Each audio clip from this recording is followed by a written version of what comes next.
Hello everyone. आज हम 10th class की साइंस का एक मोस्ट इम्पोर्टेंट टॉपिक करेंगे। टॉपिक हमारा ट्रांसपोर्टेशन इन ह्यूमन बीइंग। ये एक मोस्ट इम्पोर्टेंट टॉपिक है जो मैक्सिमम चांसेस एग्ज़ाम में पूछा ही जाता है। इसमें जो इम्पोर्टेंट है वो है हमारा हार्ट का डायग्राम। ये भी बहुत ही इम्पोर्टेंट है। आइए इसको समझते हैं। सबसे पहले हम हार्ट के बारे में कुछ जान लेते हैं। हार्ट जो हमारी मुट्ठी होती है ना, फिस्ट, मुट्ठी के आकार का होता है। जैसे हम बनाते हैं कि हार्ट ऐसा होता है वैसा होता है, ऐसा कुछ नहीं होता, सिर्फ एक मुट्ठी के आकार का होता है हार्ट।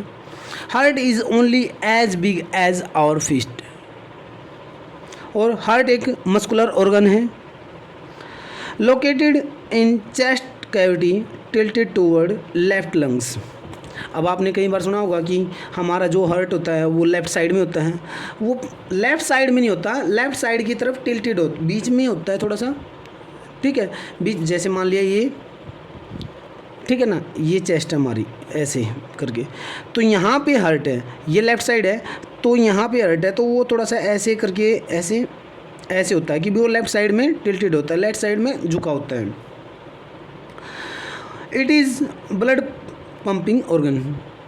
हार्ट में क्या होता है, ब्लड पंप होता रहता है, दिन रात 24 घंटे वो पंप करता रहता है। वो देखो मुट्ठी के आकार का बेचारा छोटा सा है, दिन रात वो पंप करता रहता है ब्लड को। अब आइए इसके डायग्राम को समझते हैं। ये एक मोस्ट इम्पोर्टेंट डायग्राम है। अभी देखो, हार्ट के अंदर हमारे क्या होते हैं, 4 चैम्बर होते हैं। 4 चैम्बर होते हैं, 2 होते हैं। देखो इस साइड वाले हमारे क्या हैं, राइट हैं, और इस साइड वाला पार्ट क्या है, लेफ्ट पार्ट है। अब जैसे मैं इस पूरे को मैं एक रफ डायग्राम में अगर चेंज कर दूँ तो क्या होगा, ये ऐसे 4 चैम्बर में डिवाइड हो जाएगा।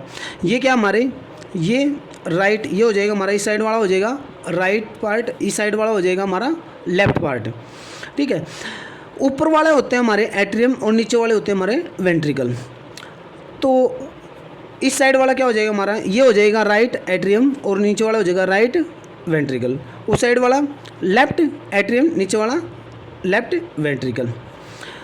अब आपने जब ब्लड का सर्कुलेशन पढ़ा था तो उसमें क्या पढ़ा था कि ब्लड को कौन लेके आता है, लंग्स से ब्लड लेके आती हैं पल्मोनरी वेज। पल्मोनरी जो वेन होती है हमारी, वो ऑक्सीजनेटेड ब्लड को लेके आती हैं। अब लंग्स में हमारा क्या होता है, ऑक्सीजन पहले लंग्स में आती है। लंग्स से हमारे ऑक्सीजनेटेड ब्लड कहाँ एंटर करता है, लेफ्ट एट्रियम में। लेफ्ट एट्रियम में यहाँ ब्लड एंटर करता है, ब्लड यहाँ एंटर करता है। फिर लेफ्ट एट्रियम उसको लेफ्ट वेंट्रिकल में पुश कर देता है, लेफ्ट वेंट्रिकल में पुश कर देता है, ऐसे नीचे पुश हो जाता है। फिर यहाँ से होता हुआ लेफ्ट वेंट्रिकल में आता है ब्लड। लेफ्ट वेंट्रिकल से होता हुआ फिर बाय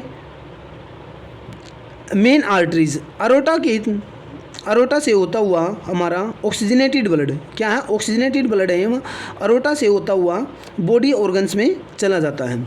फिर बॉडी ऑर्गन्स में जाता है, बॉडी में क्या बनती है, CO2 बनती है, डीऑक्सीजनेटेड ब्लड बनता है। फिर वो डीऑक्सीजनेटेड ब्लड ऐसे होता हुआ किसके थ्रू, वेना कावा के थ्रू होता हुआ राइट एट्रियम में एंटर करता है। कौन सा, डीऑक्सीजनेटेड ब्लड वेना कावा के थ्रू होता हुआ राइट एट्रियम में एंटर करता है। अब राइट एट्रियम से उसको पुश कर दिया जाता है राइट वेंट्रिकल में, राइट वेंट्रिकल में पुश हो जाता हूँ। फिर वो राइट वेंट्रिकल से होता हुआ पल्मोनरी आर्टरीज के थ्रू लंग्स में चला जाता है डीऑक्सीजनेटेड ब्लड। फिर वो ऐसे ही फिर ऑक्सीजनेटेड ब्लड लेफ्ट में आता है, लेफ्ट एट्रियम में आता है, ऐसे ही ये सर्कुलेशन ये चलता रहता है। तो ऐसे हमारा ऑक्सीजन ऐसे हार्ट के अंदर ऐसे एंटर करती है और बॉडी से ऐसे पूरी बॉडी के थ्रू ऐसे ऑक्सीजन जाती है। फिर जो CO2 होती है फिर राइट एट्रियम से होते हुए ऐसे बाहर निकल जाती है। ये तो था रफ डायग्राम। अब ये है मेन डायग्राम। ये क्या है, मेन डायग्राम है। देखो ये क्या है, ये हमारा हार्ट है। अगर मैं इसको 4 पार्ट में से डिवाइड कर दूं तो ये ऊपर वाला क्या है, ये है लेफ्ट क्या है ऊपर वाला, लेफ्ट एट्रियम, सॉरी ये क्या है, लेफ्ट एट्रियम है, और नीचे वाला क्या है, लेफ्ट वेंट्रिकल है। अब इस साइड क्या होगा, राइट, ऊपर वाला क्या है, राइट एट्रियम है, और नीचे वाला क्या है, राइट वेंट्रिकल है। अब यहाँ से ऊपर लंग्स होता है, लंग्स से होते हुए जो पल्मोनरी आर्टरी, पल्मोनरी वेन्स से के थ्रू, पल्मोनरी वेन्स के थ्रू ऑक्सीजनेटेड ब्लड एंटर करता है लेफ्ट वेंट्रिकल में, लेफ्ट एट्रियम में, लेफ्ट एट्रियम में एंटर करता है, लेफ्ट एट्रियम से उसको पुश कर दिया जाता है नीचे लेफ्ट वेंट्रिकल में। अब लेफ्ट वेंट्रिकल से होते हुए वो ऊपर होते हुए ऐसे, और ठीक है, ऊपर होते हुए वो बॉडी ऑर्गन्स में चला जाता है ऐसे, किसके थ्रू, जो ओरोटा के थ्रू, ये ओरोटा है, ओरोटा के थ्रू होते हुए वो बॉडी ऑर्गन्स में चला जाता है। बॉडी ऑर्गन्स से फिर वेन कावा से, ठीक है, वेन कावा के थ्रू होता हुआ राइट डीऑक्सीजनेटेड ब्लड है जो राइट एट्रियम में एंट्री करता है। राइट एंट्री से उसको राइट वेंट्रिकल में पुश कर दिया जाता है।